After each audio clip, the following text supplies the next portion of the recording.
Hello and welcome to another Raggy's Beers, Wines and Spirits review. Back to the beer reviews after a bit of Robin Hood Beer Festival coverage, picking out the best. So today's beer is part of Co-op's new beer range, basically. Obviously it's got the Co-op branding on, and it's a Winter Ruby Ale. Now the good thing is, on the front it does actually say brewed in Stockport by Robinsons Brewery, because you know some of these, I mean, we know as beer drinkers that it's not the likes of Aldi, Lidl, you know, supermarket, etc., brewing these beers. They're brewed for them by big breweries. Robinsons Brewery, a good brewery. Old Tom is one of theirs. Old Tom with ginger, probably the best ginger beer in Britain at the moment, in bottle form at least, and available, and about £1.29 at B&M. But yeah, this was, I think it was about £1.50 if memory serves me right.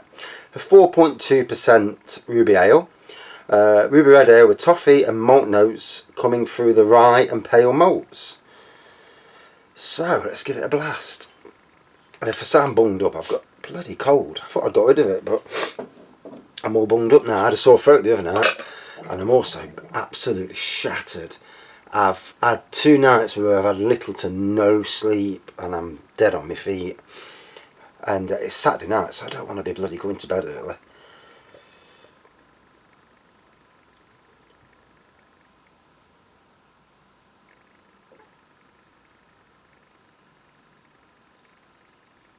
So yeah, nice ruby colour. White head, good carbonation and lacing. Oh. Now, am I going to be able to smell anything? I don't know.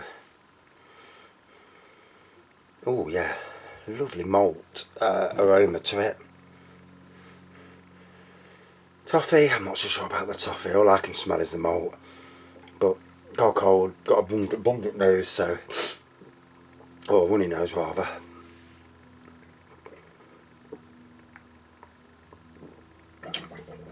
Whoa. So nice strong malt flavour to it.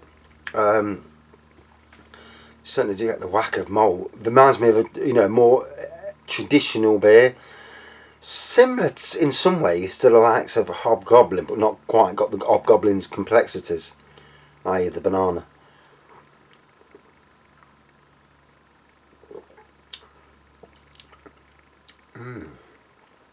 So it's good to see. I've been impressed with Co-op lately. Whether your Co-op does it, because every Co-op seems to be different.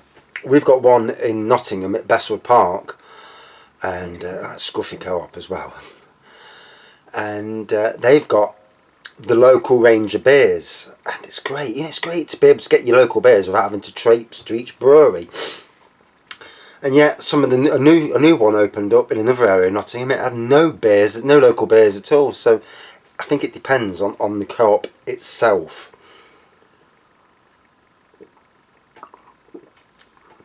As it seems to also with the likes of Bargain Booze. We've got one there, in Sherwood on Mansfield Road.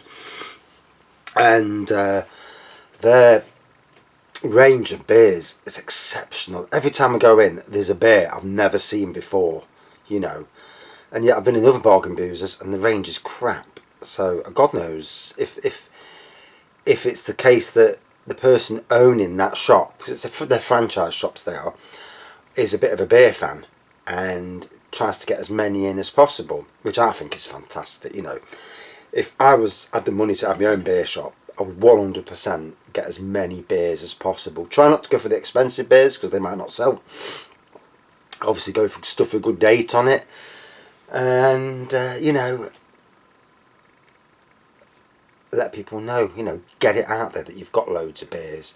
The craft beer and the micro pub beer generation that we have at the moment is amazing. The amount of breweries up and down the country, is absolutely amazing. People in their own sheds making, like a shed like this really, with the right facilities to make barrels of beer. I mean, I could make barrels of beer here. I could, if I was to rip out all the game consoles and just have fermentation buckets all the way down. You know, you could, even in a little 16 by 10 room like this, when it ain't got a bloody hot tub next to me, you could make a good living, especially if you had somewhere to sell it.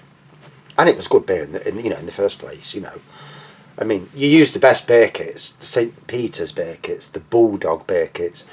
You use the best beer kits and don't tinker with them. Go strict to what they tell you to do, and why not? I don't know if St. Peter's and them would be happy about you selling their beer, but in a little micro pub, does it really matter? You're putting their beer on the market.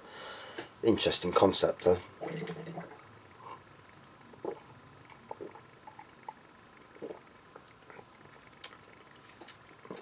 So all about the malt. I do get the toffee now coming through. For me, a very traditional tasting beer. More than any, not really a craft beer, but more traditional. Winter Ruby Ale. I'm not finding it warming, but then again, I feel flipping crap anyway. So.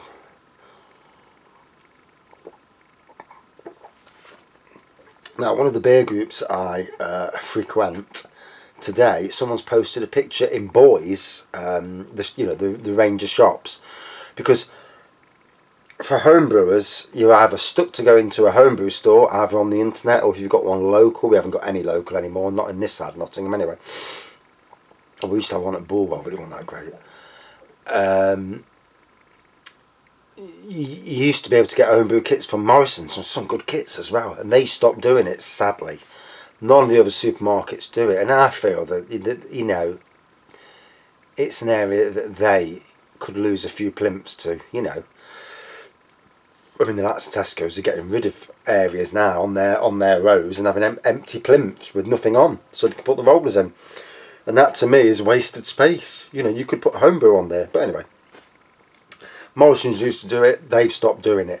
Wilco's still do homebrew and got a good range. Their range now has gone for more double tin range. They've gone slightly up market in their range. And but also found out today about Boys, and Boys now have got an homebrew section, or a vastly updated homebrew section, with St. Peter's, Bulldog, and a load of other beer kits. Good selection of beer kits, to be fair. Nothing. I think the best beer kit was Bulldog's Evil Dog, which is a fantastic 7.1%. And it brews a lot stronger than that. I tell you what, it comes out at about 7.1% straight away after brewing. Once it matures in the bottle, it goes to barley wine territory. We're talking 8-9%. It ages, and it ages upwards. And I think that's the thing with Bulldog's kits. It's only an estimated thing. I don't think any of their kits go any lower than what it says on the tin. And obviously, if you, like me, you want to up the dosage a bit, you can. And I'm very interested in their Bad Cat Imperial beer that they do. And that's about 7.5%, but I reckon I could get it to 10%, which is entering a good territory, especially with Christmas coming, in only a few months now. So, it's good to have something like that for Christmas.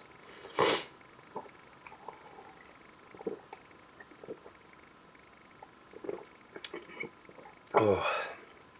So, for me, a quaffable beer. I'm struggling to drink it, to be fair.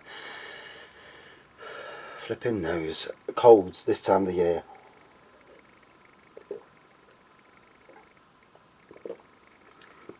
This my anxiety levels are coming down. Although I still freak out when I hear noises, It's funny how something can get into your head. I mean, we had rats underneath our house, and actually got into the kitchen. And I don't think there's anything so frightening as that, the invasion. You could hear them scratching away at nights when I went to bed, and there's nothing you can do about it. It's not like you can get a gun to them because they're underneath the house, and it freaked me out. It absolutely. I think I've had lots of issues in my life. Led an interesting life. Seen a lot more than what a lot of people have. Violence and stuff, as a kid. And that absolutely got into my head further than, you know, most do. Most things I ever have, you know, and really ripped me out from the inside, and never want to go through that again. But I still, every now and again, even while I'm in here, if I hear a noise I'm not used to, I'm like, what's that, you know? And hopefully within a few months I'll forget, and it will just go, you know, one day I'll just totally forget. Hopefully. One can hope. Although I've still got to put some metal on all the air bricks to stop anything getting in, rats, mice, flipping anything. And I think that's going to be on the agenda soon. Pay the money, you get this metal gauze, it's aluminium gauze, you put it on, and there's little to no chance anything's getting through it. And that, you know, it's got to be a thing, you know. And especially in older houses. I mean, ours is a 1920s, 1930s house, and the air bricks are, you know, they're not the greatest. So, in fact, the new air bricks, they're quite wide. Our air bricks, it's just like one sheet, and obviously that don't bloody help. And then I've gone round the house cementing everything up, and you know, it's surprising. You don't realise how not airtight your house is until you start checking it yourself. And obviously you check for anything bigger than your finger, because a mouse can get through that. Frightening. And the more I talk about it, the more it's spooky me again, so get off that subject. So yeah, very traditional beer. A good addition to Co-op's range. For me, it's in the same area as like Sir John Smith's, you know, traditional beers, mass-produced beers. It's that sort of beer. It's not a craft beer. Robinsons do some excellent beers, you know, but as a supermarket beer, it's pretty good. So, ruby colour, or dark amber as I like to call it, whitehead, good carbonation lacing, malts and toffee throughout, out of 5. I'm going to give it about a 3.8 out of 5. It was likeable, not something I'd want to drink again, but, you know, good for what it is, and a good addition to the Co-op range. You know, always good to see new beers. Right, I'm going to drink this off camera because I'm struggling. Thanks for watching. See you soon.